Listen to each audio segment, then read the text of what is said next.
Hi, I'm Sharon Bell with the Baynet, and with me today is Chris Chaffee, who is running for U.S. Senate. We are on Election Watch 2018, countdown to the primaries, which is June 26. Hi, Chris. How are you today? I'm doing good, Sharon. How are you? Good, good. Tell us a little bit about yourself. Well, my name is Chris Chaffee. I am a husband for 33 years, father of 4 daughters, 3 grandsons, a son of a veteran who fought for this country. And I'm running for the U.S. Senate this upcoming election. Great. So why are you running, Chris? I'm running to keep the country on the path that Donald Trump has taken us at this particular time. We've had a Democrat controlling Maryland for so long, both in House and in Senate, that Maryland deserves a Republican representative, and it deserves a voice. So what are the things that you would do differently that the Democrats are not doing? Well, let's do what the Democrats are doing. The Democrats have one thing in mind if they continue moving in the same direction, and that's tax, spend. They want to loosen up immigration laws, and we want to strengthen immigration laws. We want to stop spending so much. You have to spend, but you have to spend wisely, right? And you have to have some type of accountability. You want to keep what President Trump has implemented and continues to implement. How would you go about doing that? What are some of the things? Ronald Reagan always pushed we have to strengthen our economy, and he's proven that strengthening our economy works all the way around.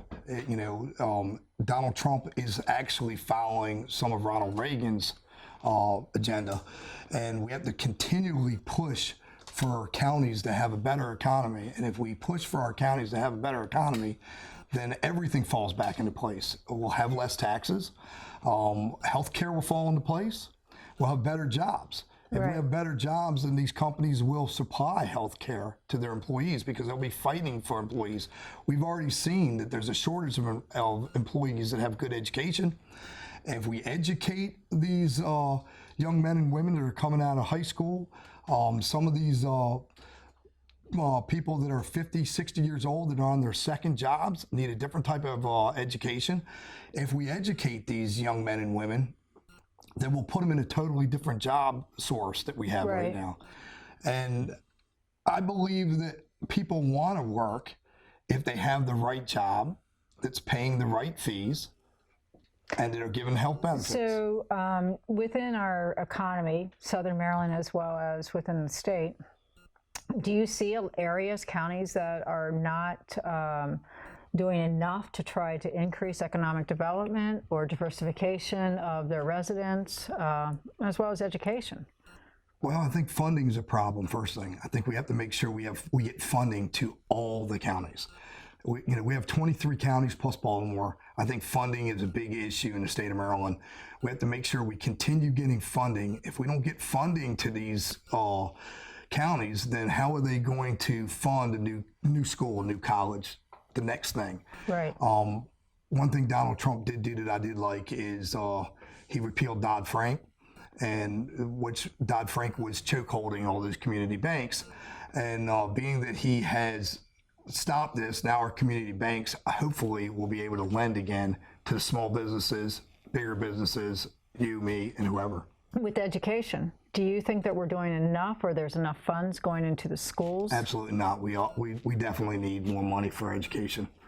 I mean, we have to get more money. Now the question is, where do we find the funds? But we do have to get more money. If the money's available out there from the feds, one of the things I would like to do as a U.S. Senator is fight for funds to bring back here to Maryland. You have many congressmen in Maryland. We have many senators in Maryland. It hasn't been working the way the Democrats have been taking us. So we just came out of 8 years of terrible economy. We're moving in the right direction. Our economy's looking good. We got funds for our veterans. We got funds for our military. We got to continue getting funds for our economy. And if we keep pushing forward on this direction, we're going to be looking good in the next upcoming election, 2020. In regards to like public safety, because there's so much about public safety and school safety that is out there right now. And at the U.S. Senate level, what do you think, if anything, should be done at that level? We have to get the funds for metal detectors in our schools. So you think metal detectors now? That's the easiest start. What would you do with all the schools that are sitting in open classrooms? Because, you know, back in the day, a lot of these classrooms were built open. I don't know how many are still that way, but I'm sure there are some. People aren't going to like it, but I like to see teachers trained. I like to see teachers trained. I like to see if they want to be trained, I want to see them carry. I think that's the first defense. We have a lot of military that are retired. We have a lot of police officers that are retired. We can get these men and women in our schools to protect these children.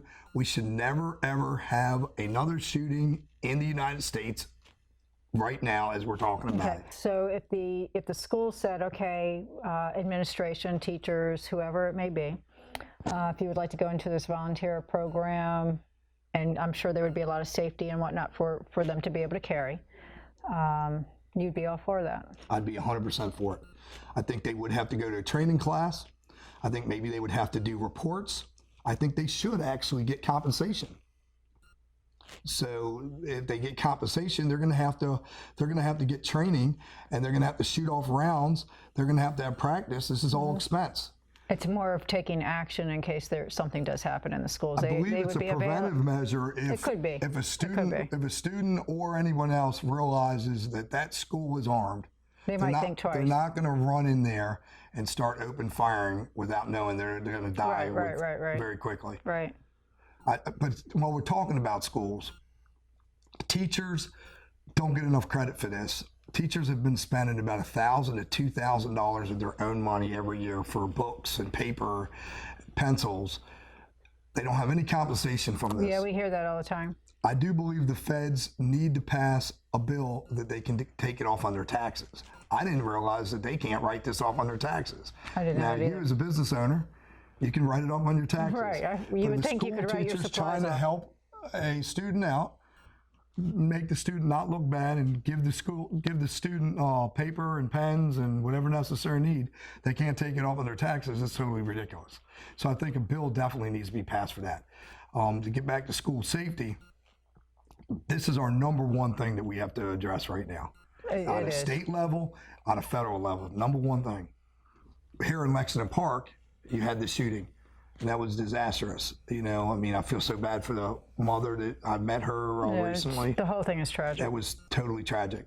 So whoever gets elected this next election cycle, I hope they take it serious. Is there anything else you'd like to tell the audience? Everything it seems like that Donald Trump has been doing in the last 18 months has been going very well. I want everybody to remember what happened 18 months before Donald Trump. This country was being destroyed. We were in the worst recessions we ever seen. We had an administration that was against us every which way you could look. They were ripping God out of our schools, out of our courthouses. We have to move forward. We cannot move backward. This June 26th, I would like your vote. My name is Chris Chaffee. God bless you. God bless America. And I want to thank all our veterans. God bless. Well, thanks for being with us today, Chris. And if you have any questions, please email elections@thebaynet.com. And please get out and vote. June 26th is the primary, so make sure you get out there. Your vote counts.